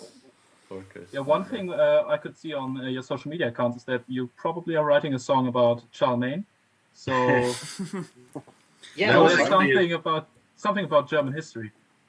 Yeah. Well, that was actually a little bit misleading because I didn't expect anyone to instantly get it from the picture.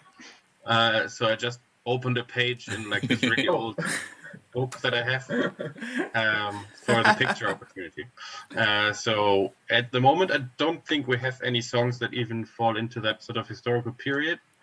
But They're all either from like different continents or a bit newer than that, I think. I did actually write like a verse and a verse melody, guitar, instrument, and all this for a song about Charlemagne, but I just haven't kind of finished it. So I was kind of like, how does he know that?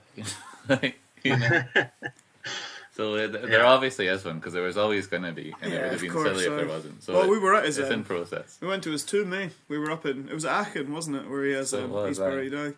Well, the amount of times I've been through Aachen, I can't tell you, but I don't know why, because it's quite a small place. I always just end up there. It's just one of those towns that you somehow end up in quite a lot. It's not that small, but yeah, it's just that you really. It's just kind of out of the way, like. It's just that it's mostly like it's not a place that you would think you would actively visit unless you were going to see Charlemagne's like cathedral kind of thing. But I still seem to have been there about 9 times, and I can't really tell you why. I've only been there once. We went up the highest hill in the Netherlands, eh? Oh yeah, that's right. And Bremen as well. Like I said, how many times have we been to Bremen?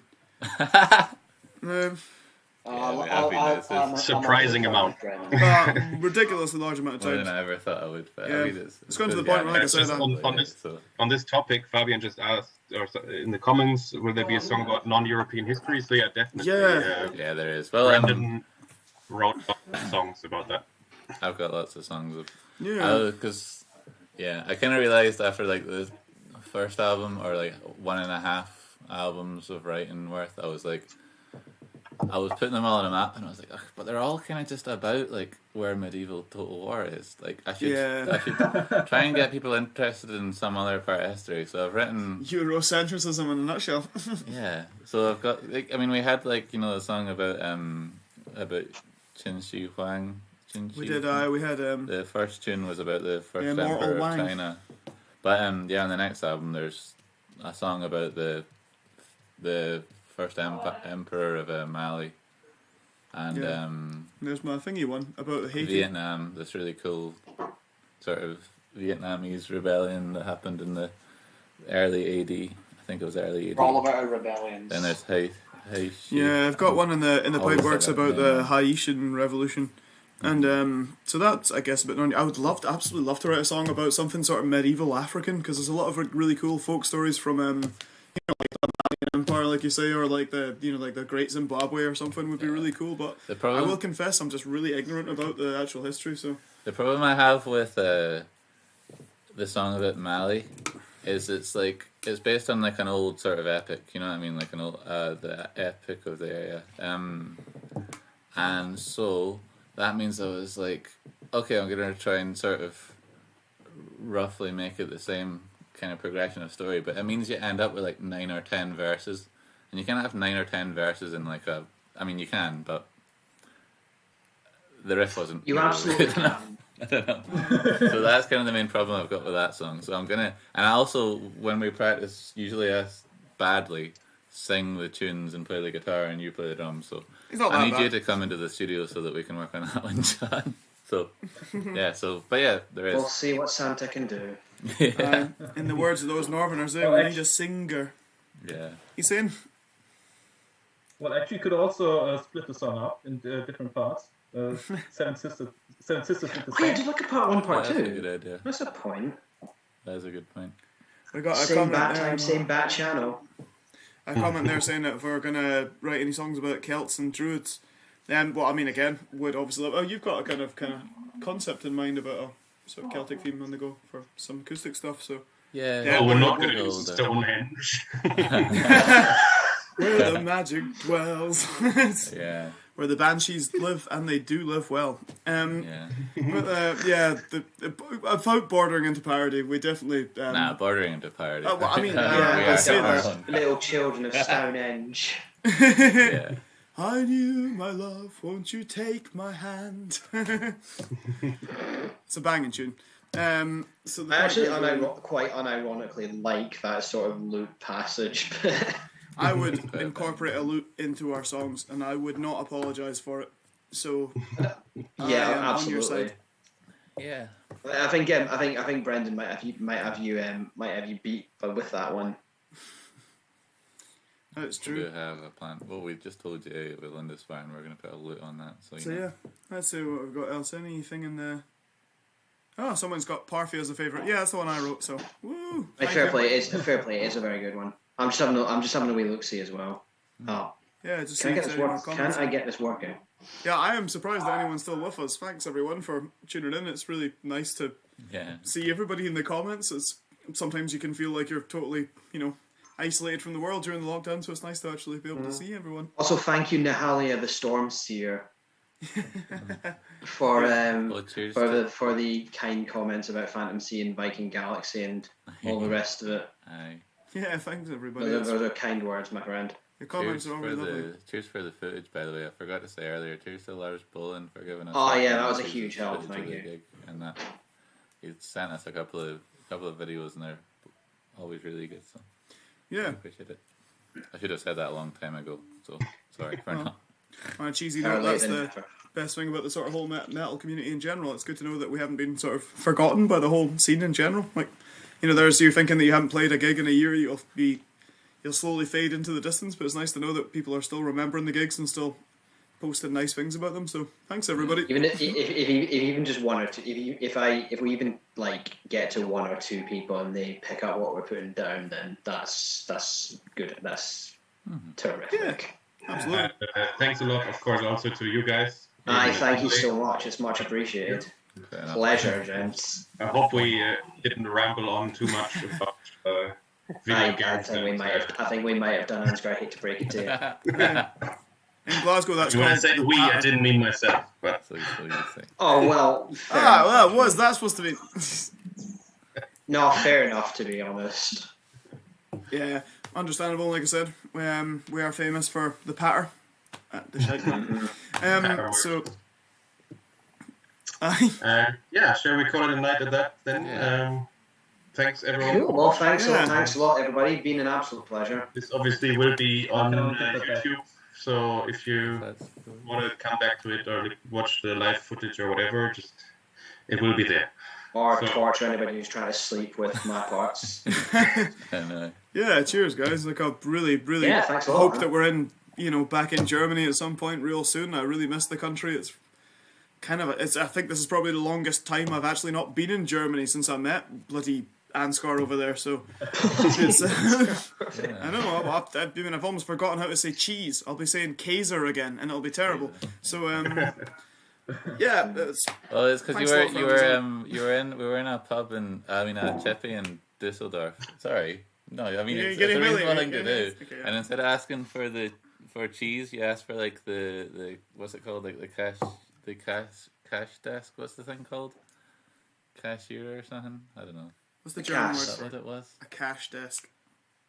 What? I don't even know What is fucking word. what is the actual German word for cheese? Put me out of my misery. Käse is Käse. cheese and Käse. Käse. You mean That's Kassel? always a mistake to make, Yeah. Okay. So- Okay, well, you can remind me next time I'm there. Like, before that's I walk fine, into yeah, the I chippy this time, because I'm that poor also woman terrible. really was trying really hard to understand my order, and she did a really good job. Yeah. She gave me the correct honour every single time I asked, and it was not because of me, so fair play. Yeah, thanks a lot, Aye. guys. So thank you all very much for that as well. Yeah, hope to see you in the future. Good Donna Tasha, can you whack it? Okay.